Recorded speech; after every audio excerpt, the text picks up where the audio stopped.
પહેલા તો ભાવનગરના ભારતીય જનતા પાર્ટીના કાર્યાલયમાંથી પૂર્વ મેયરની હકાલપટ્ટી કરવામાં આવી।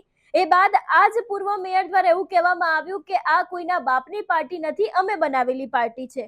એ બાદ એવું તો શું થયું કે તેમનું હૃદય પરિવર્તન થયું। તરત જ બીજું નિવેદન આપ્યું કે હું તો આ પાર્ટીને લઈને ખૂબ જ નિષ્ઠાવાન છું, મારી કોઈ જ હકાલપટ્ટી કરવામાં આવી નથી।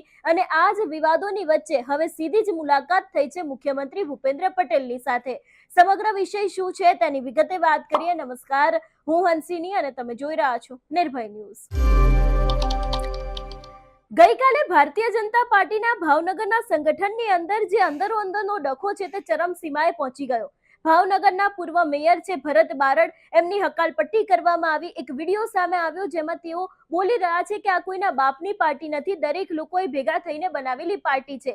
એ બાદ નવું એક નિવેદન સામે આવ્યું જેમાં એવું પણ કહેવામાં આવ્યું કે તેમના દ્વારા કે હું તો અહીંયા ચા પાણી નાસ્તો કરવા આવ્યો હતો ને મારી કોઈ જ હકાલપટ્ટી કરવામાં આવી નથી। આ જ વિવાદોની વચ્ચે અત્યારે હાલ મુખ્યમંત્રીની સાથે તેમની મુલાકાત થઈ છે। આ મુલાકાતને લઈને જે પૂર્વ મેયર છે એમના દ્વારા ખુલાસા તો કરવામાં આવ્યા છે, પણ અત્યારે હાલ આ એક ફોટો છે તે ખૂબ જ ચર્ચામાં આવ્યો છે। સૌથી પહેલા તો ભાવનગરના જીતુ વાઘાણી અને કૃષિ મંત્રી દેખાઈ રહ્યા છે। એ બાદ હર્ષ સંઘવી નાયબ મુખ્યમંત્રી જે પોતે વિવાદમાં આવ્યા છે, એટલે કે પૂર્વ મેયર ભરતભાઈ બારડ પણ અહીંયા જોવા મળી રહ્યા છે।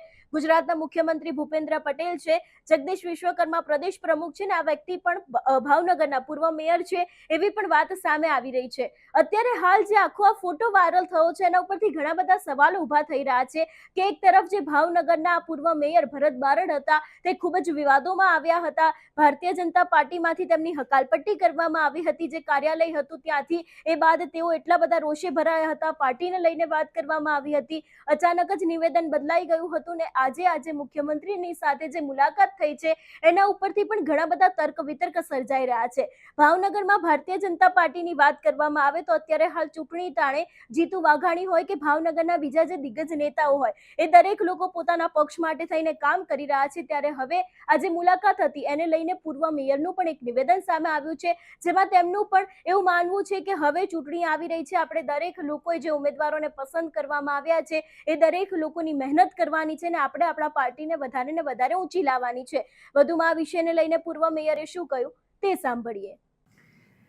આજરોજ ગાંધીનગર ખાતે મારી ભારતીય જનતા પાર્ટીના વડીલો માનનીય મુખ્યમંત્રી શ્રી ભૂપેન્દ્રભાઈ પટેલ સાહેબ, પ્રદેશ ભાજપા પ્રમુખ શ્રી જગદીશભાઈ વિશ્વકર્મા સાહેબ, ડેપ્યુટી સીએમ શ્રી હર્ષભાઈ સંઘવી સાહેબ તેમજ આપણા ભાવનગર પશ્ચિમના લોક લાડીલા અને કૃષિ મંત્રી એવા જીતુભાઈ વાઘાણી સાહેબની સાથે રૂબરૂ મુલાકાત થઈ।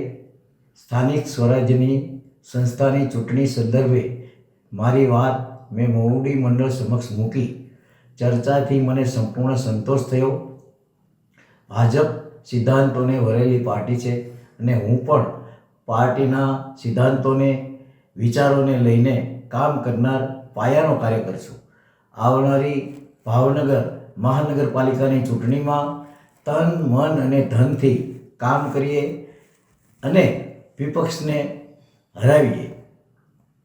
સૌ પાર્ટીના કાર્યકર્તાઓને મારી વિનંતી છે, કામે લાગી જઈએ, જીતાડવા માટે પાર્ટીને આપણે ખૂબ મોટી લીડથી આપણે જીતાડીએ।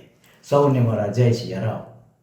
એવું નથી કે ભરત બારડા પહેલી વખત વિવાદોમાં આવ્યા હોય, આની પહેલા પણ તેઓ ઘણી બધી વખત વિવાદોમાં આવ્યા છે। ચીમકી આપવામાં આવી હતી, એ બાદ જે તેમના ગ્રુપના જે વચ્ચેની જે આખી વાતચીત હતી એ પણ ખૂબ જ વાયરલ થઈ હતી અને અંતે તેમનો વધુ એક વિવાદ સામે આવ્યો હતો કે જેમાં હકાલપટ્ટી કરવામાં આવી, નવું એક નિવેદન આવ્યું અને આને જ કારણે ભારતીય જનતા પાર્ટીનું જે ભાવનગરનું સંગઠન છે એમાં પણ ક્યાંક અંદરના ડખા ચાલી રહ્યા છે એ વાત પણ ચોખ્ખી દેખાઈ રહી છે। આવું એટલા માટે પણ કહેવામાં આવી રહ્યું છે કારણ કે ભાવનગરમાંથી પણ આંતરિક જૂથવાદ છે ભારતીય જનતા પાર્ટીનો એ દેખાઈ તો રહ્યો છે। ઘણા બધા લોકો ભારતીય જનતા પાર્ટીની નારાજ ચાલી રહ્યા છે, તેમ છતાં પણ ભાજપને તે લોકો મનાવવા પડી રહ્યા છે કારણ કે જો કદાચ એ લોકો જતા રહેશે તો ભાવનગરનું ભારતીય જનતા પાર્ટીનું જે સંગઠન અત્યાર સુધી જીતુ વાઘાણીએ મજબૂત બનાવ્યું છે એમાં ક્યાંક તે લોકોને ફટકો પણ પડી શકે છે।